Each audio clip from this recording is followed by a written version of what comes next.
Platnas. Pembacaan Alkitab kita terambil dalam Imamat 19 ayat 1 dan 2. Mungkin udah pada rekan-rekan sekalian, apakah sudah ada? Sudah. Halo? Sudah? Oke. Sudah. Kalau sudah ada, mari kita percaya bersama-sama. Imamat 19 ayat 1 sampai 2. 1, 2, 3. Tuhan Tuhan berfirman berfirman kepada kepada Musa, Musa, berbicaralah kepada segenap Israel dan katakan kepada mereka, kuduslah kamu, sebab aku Tuhan Allahmu kudus. Oke. Dalam hal ini, Tuhan mengatakan kalau Tuhan itu kudus. Tuhan itu suci. Dan katakan kepada mereka, Kudus itu melekat dalam diri Tuhan. Sama seperti Musa ketika meletakkan nama ruangan di tabernakel, mengatakan bahwa ruangan itu adalah ruangan Maha Kudus. Kekudusan Tuhan itu bukan sesuatu yang kayak sesuatu yang hanya kudus doang. Karena terkadang ketika kita melihat sesuatu yang bersih, tetapi terkadang ada kotoran yang luput dari pandangan kita. Ada sesuatu kotoran yang tidak kita lihat secara jeli. Tuhan itu tidak seperti itu. Benar-benar murni, benar-benar suci, dan benar-benar Maha Kudus. Itu yang ingin disampaikan kepada Musa tentang ruangan Maha Kudus Israel. Ruangan Maha Kudus adalah ruangan yang benar-benar dikhususkan, yang murni ketika bangsa Israel ingin bertemu dengan Tuhan. Kita akan baca ayatnya kembali, saudara-saudari. sudah. Mari kita baca bersama-sama. Matius 5 ayat 8. Berbahagialah Orang yang suci hatinya, karena mereka akan melihat Allah. Kunci kekudusan itu dimulai dari dalam hati. Ketika hati kita suci, itu akan kita lakukan, kita terapkan dalam kehidupan sehari-hari. Ketika kita kudus, hati kita suci, dalam melakukan tindakan, itu sudah mencerminkan kalau kita adalah orang kudus. Kudus adalah kondisi di mana kita mengalami kondisi mukjizat Tuhan dalam kehidupan kita sehari-hari. Ketika kita sudah hidup kudus, kita dapat mencerminkan hati kita yang suci, hidup yang kudus kepada orang-orang sekitar kita. Kita menunjukkan bahwa kita adalah orang-orang yang dipilih oleh Tuhan, karena kita adalah orang yang kudus. Ayat firman Tuhan lagi, mari kita baca bersama-sama. 1, 2, 3. Kuduslah kamu bagiku, sebab aku ini Tuhan kudus, dan aku telah memisahkan dari bangsa lain, supaya kamu menjadi dalam bahasa Ibrani yang berartikan adalah kados, yang artinya sesuatu yang lain. Sesuatu yang lain yang perlu sehingga dipisahkan. Kata ini tentu ketika kita dipisahkan adalah sesuatu hal yang bukan biasa, sesuatu bukan yang umum. Kita dipisahkan adalah sesuatu bahwa menandakan kita adalah orang yang suci, bahwa menandakan kita adalah orang yang berbeda daripada orang-orang yang umum.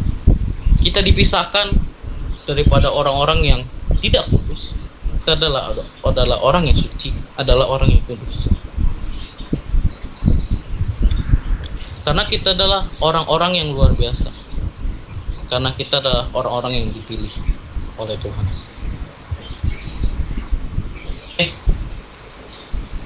Pembacaan terakhir, mari kita bacanya sekali lagi bersama-sama. Roma 16 ayat 19 sampai 20. 1, 2, 3. Aku mengatakan hal ini secara manusia karena kelemahan kamu, sebab sama seperti kamu telah menyerahkan anggota-anggota tubuhmu menjadi hamba kecemaran dan kedurhakaan yang membawa kamu kepada kedurhakaan. Demikianlah hal kamu sekarang harus menyerahkan anggota-anggota tubuhmu menjadi hamba kebenaran yang membawa kamu kepada pengudusan. Sebab waktu kamu hamba dosa, kamu bebas dari kebenaran.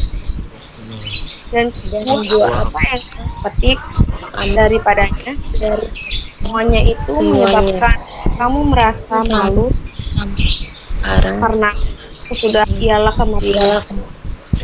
Tetapi sekarang, setelah kamu dimerdekakan dari dosa dan setelah kamu menjadi hamba Allah, kamu peroleh yang membawa kamu pada pengudusan, dan sebagai kesegarannya ialah hidup yang kekal.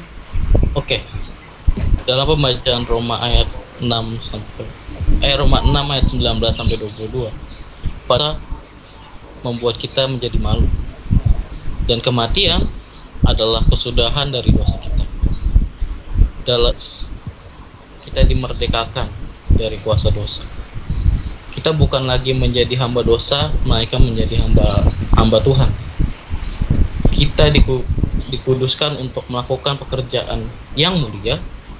Jadi kita yang kita ini dikuduskan, bukan kita yang menguduskan diri kita. Banyak orang yang di luar sana pergi ke gunung untuk menguduskan diri mereka, untuk mediasi dengan alam, menguduskan, menyucikan diri mereka. Tetapi kita tidak. Kita adalah orang. Kita adalah orang yang dikuduskan dengan cara kita percaya dengan Dia, maka kita akan dipulihkan seluruhnya. Sama ketika kita sudah dikuduskan, ini adalah waktu kita untuk menjadi pelayan untuk Tuhan. Karena kita adalah orang-orang yang terpilih, sudah kudus. Kita harus menjadi pelayan, membuat orang-orang di sekitar kita juga jadi kudus. Sama seperti seorang atlet.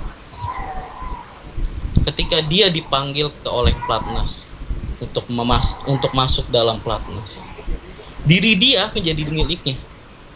Tetapi diri dia sudah menjadi dalam satuan pelatnas. Segala sesuatu hidup dia sudah diatur oleh pelatnas. Dalam hal makan, dalam hal tidur, dalam hal latihan, segala sesuatu sudah diatur.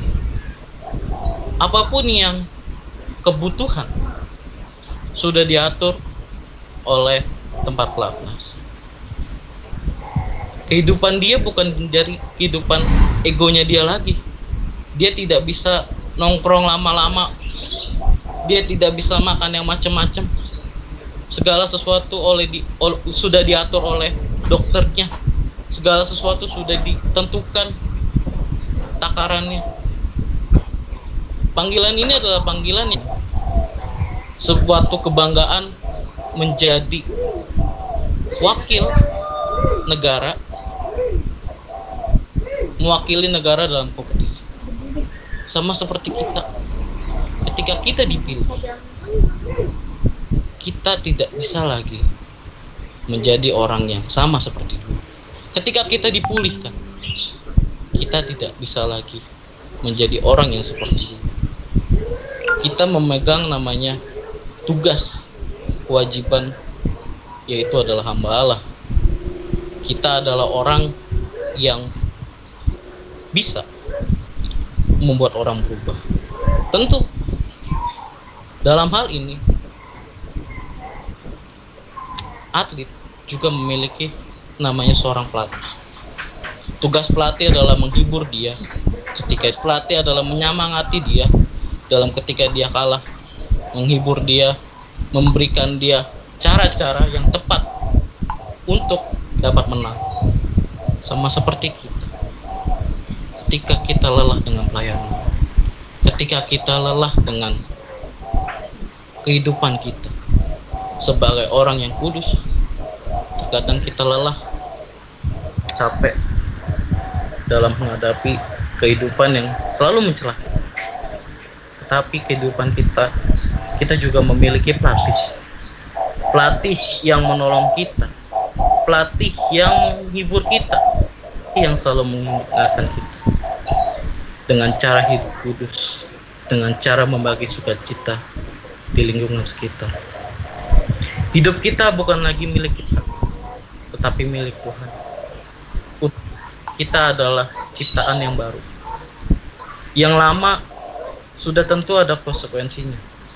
Pola hidup kita harus berubah, karena identitas baru kita ini adalah disiplin harus berkembang. Bukan hanya kita yang berkembang, tetapi lingkungan kita juga harus berkembang. Bagaimana lingkungan kita juga menjadi kudus karena kita kudus. Demikian pembacaan firman Tuhan kita. Mari kita bersatu dalam doa. Amin. Halo? Halo. Amin. Oh, Ada yang silakan Pesko. Bersaksi Ya, Pak. dulu deh. Silakan bersaksi dulu. Saya sih lebih enak di mimbar ya Pak. Aduh. Pak, Gimana kita rasanya kelas kamu mikronya, yang mengalami kali di... Tunggu dulu. Pak. Bagaimana rasanya khotbah di online begini sama di mimbar langsung? Kalau di online ini saya sebenarnya karena risikonya lebih besar Pak, adalah rasa malu, rasa khotbah nggak ada orangnya. Kalau ada orang itu lebih enak lah, karena kita bisa menatap langsung respon dari orang gitu kan.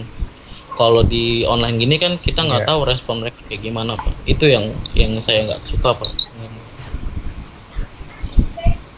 Jadi Itu ya saya nggak cocok sih buat ibadah online gitu Pak. Dan lebih gugup banget daripada, bahkan lebih gugup daripada yang kemarin ya Pak, kalau menurut saya sih. Kalau yang saya ini. Oh gitu. Oke. Iya. Baik. Ya, oke. Apalagi Pesko? Itu sih Pak, ya intinya saya nggak cocok kalau khotbah nggak ada orangnya, nggak enak, kayak ngomong sendiri. Dan sedih gitu dong. Itu penilaianmu Sedih lah. bahwa Sedih banget.